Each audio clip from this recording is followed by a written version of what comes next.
अस्सलाम वालेकुम, welcome to BM trading.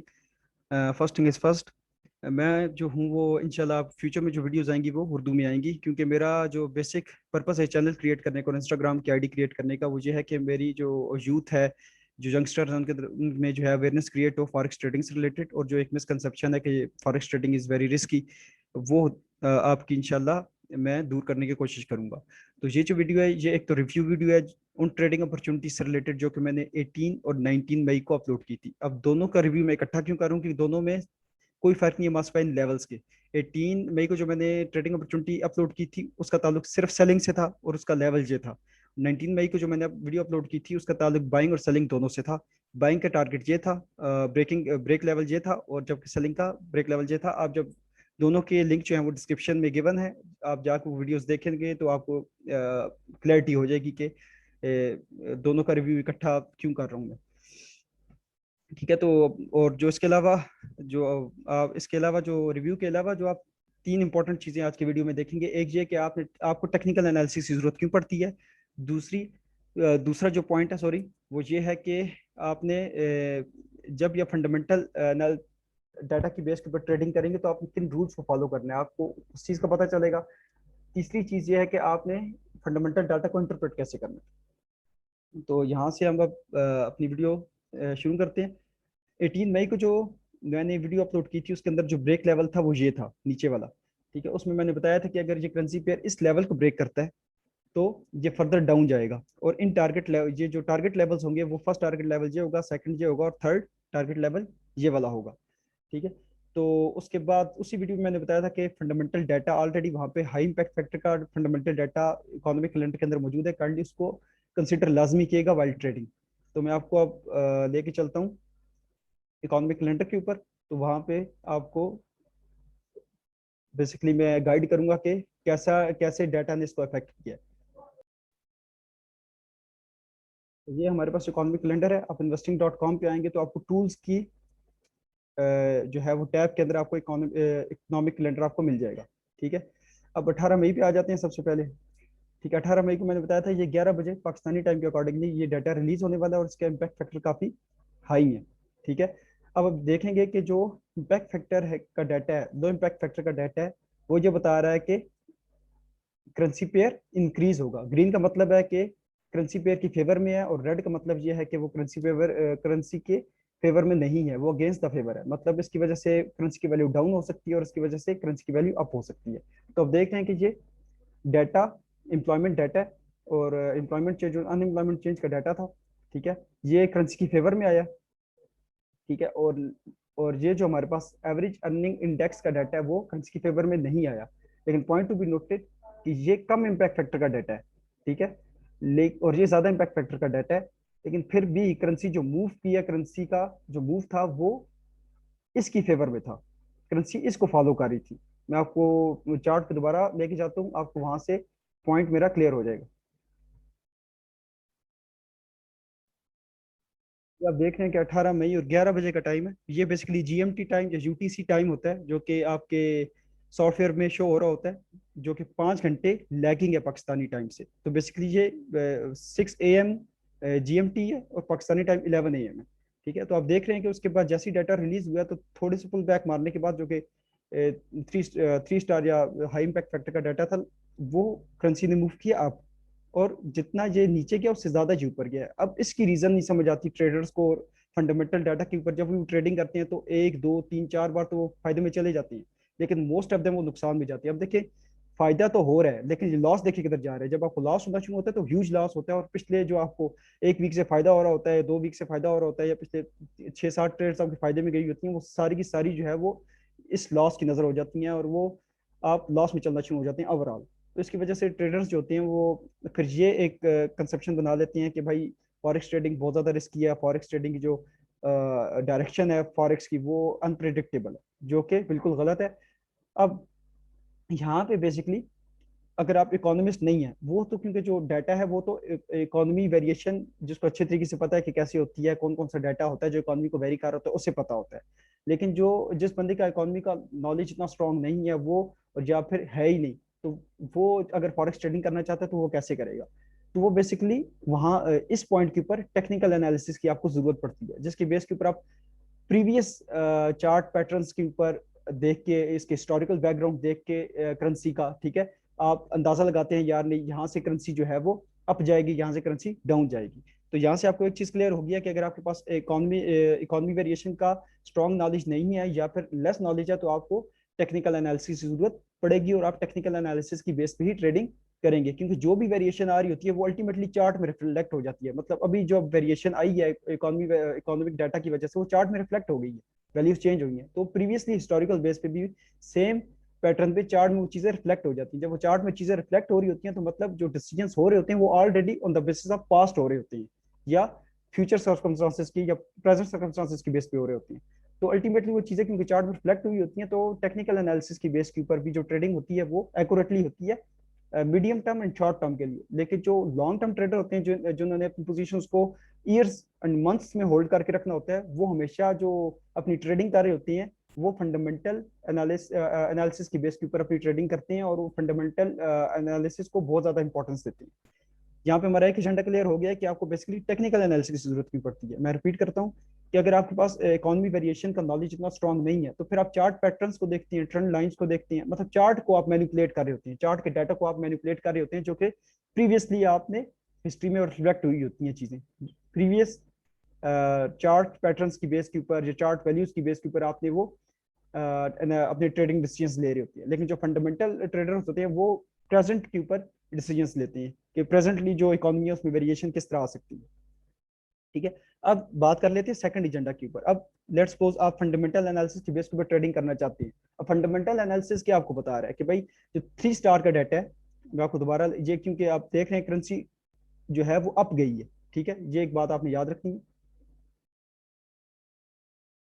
यहाँ पे आप देखिए कि जिस जो ये जो एम्प्लॉयमेंट चेंज और अनएम्प्लॉयमेंट चेंज का डाटा है वो लो इम्पैक्ट फैक्टर का है, ठीक है।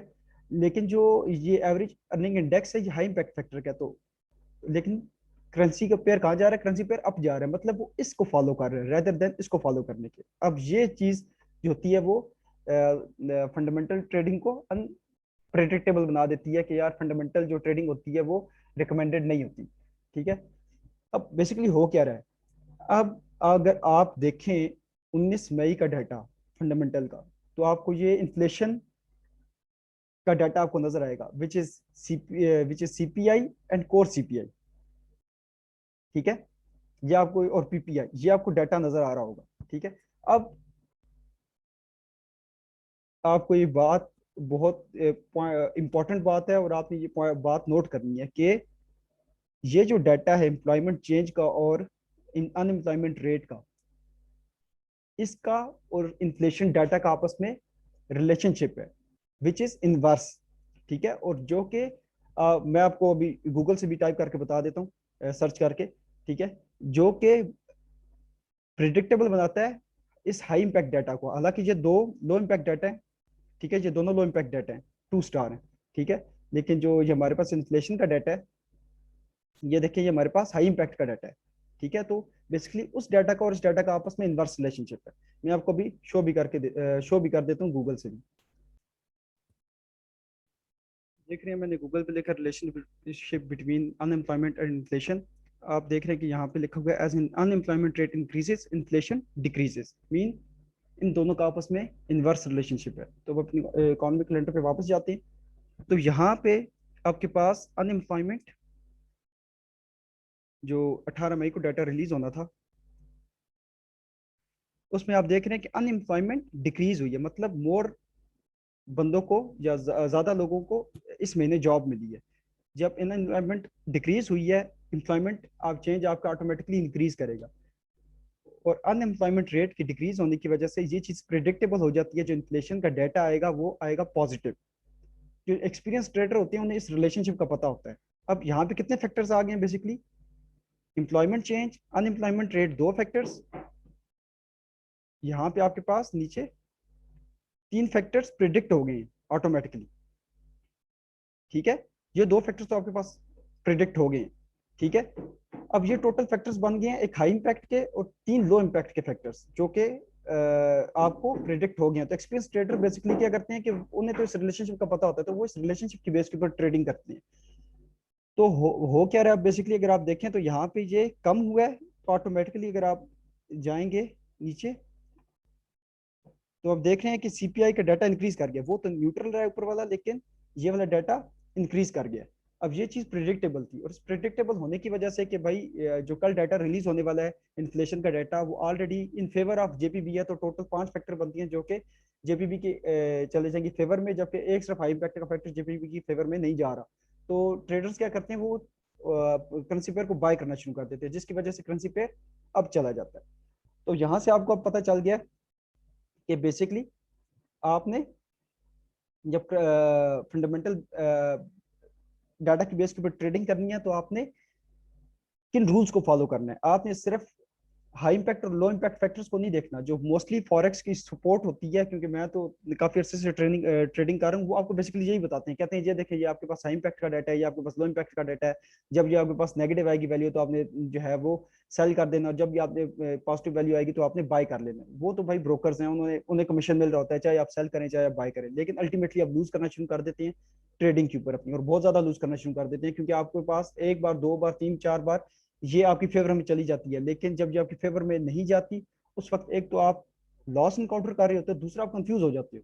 ठीक है, आपको मतलब आपने जो पिछले 6 महीने से तो खैर नहीं, 1 महीने 2 महीने से जो आपने ट्रेडिंग स्ट्रेटजी अपनाई हुई थी, वो ट्रेडिंग स्ट्रेटजी गलत हो गई है। आप कंफ्यूज हो जाते हो यार कि जब ये ट्रेडिंग स्ट्रेटजी गलत हुई है, तो एक तो आपको पता नहीं चल रहा होता कि ये क्यों गलत हुई है, दूसरा आपके पास कोई नई स्ट्रेटजी नहीं होती। ठीक है, तो अब बेसिकली अब आपको ये अंदाजा हो गया कि आपने जब फंडामेंटल डाटा को कंसीडर करना है ट्रेडिंग के लिए, क्योंकि मूव तो करती है मार्केट इस डाटा की वजह से। ठीक है, तो जब भी आपने फंडामेंटल डाटा को कंसीडर करना है अपनी ट्रेडिंग के लिए, तो आपने बेसिकली किन रूल्स को फॉलो करना है और इस डाटा को इंटरप्रेट कैसे करना है। रूल्स कि जब ये डाटा पॉजिटिव आए तो आपने करेंसी बाय करनी है, जब ये नेगेटिव आए तो आपने करेंसी को सेल करना है। ठीक है, और आपने इंटरप्रेट कैसे करना है कि आपने इस करेंसी को सिर्फ नहीं देखना, इस करेंसी से रिलेटेड आगे कोई डाटा फर्दर रिलीज तो नहीं हो रहा आगे जो डेज हैं वीक में। ठीक है, आपने वो भी देखने हैं, उनकी बेस के ऊपर फिर आपने फाइनल डिसीजन लेना है कि करेंसी को आइदर बाय करना है और सेल करना है। अब डिसीजन आपने कैसे लेना है कि आपने वेट करना है। ठीक, तो आपने वेट कैसे करना है कि स्टार्टिंग में करेंसी नीचे आई है। ठीक है, आपने वेट करते रहना है। अल्टीमेटली जब थर्ड कैंडल बनेगी, उस टाइम मेरे ख्याल में ये सेकंड कैंडल या फर्स्ट कैंडल बन रही थी उस टाइम, ठीक है, आप वो वीडियो में देख सकते हैं। तो आपने वेट करना है नेक्स्ट कैंडल का, कि जब तक वो कैंडल बंद नहीं जाती, वो प्राइस अप जाना शुरू नहीं हो जाती, तो उस वक्त तक आपने करेंसी को बाय या सेल नहीं करना। जब ये नेक्स्ट कैंडल बनती है तो कंफर्मेशन सिग्नल होता है कि भाई करेंसी इस डायरेक्शन में जा रही है। ठीक है, अगर आप फंडामेंटल ट्रेडिंग कर रही हैं, टेक्निकल एनालिसिस की बेसिस के ऊपर तो मैंने ऑलरेडी बता दिया था ना कि ये लेवल है, अगर इसे ब्रेक किया तो ये नीचे जाएगी, अगर इसे ब्रेक ना कर सकी तो ये ऊपर जाएगी।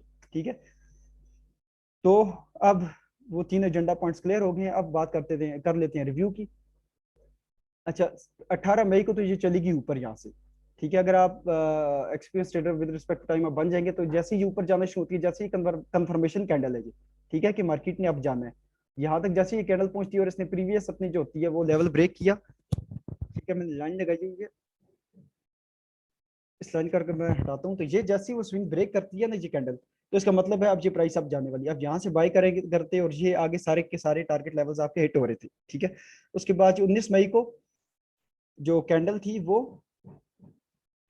यहाँ पे आ गई थी। आप वीडियो में देखेंगे यहीं पे कहीं पे ये इन बिटवीन लाई आ रही थी।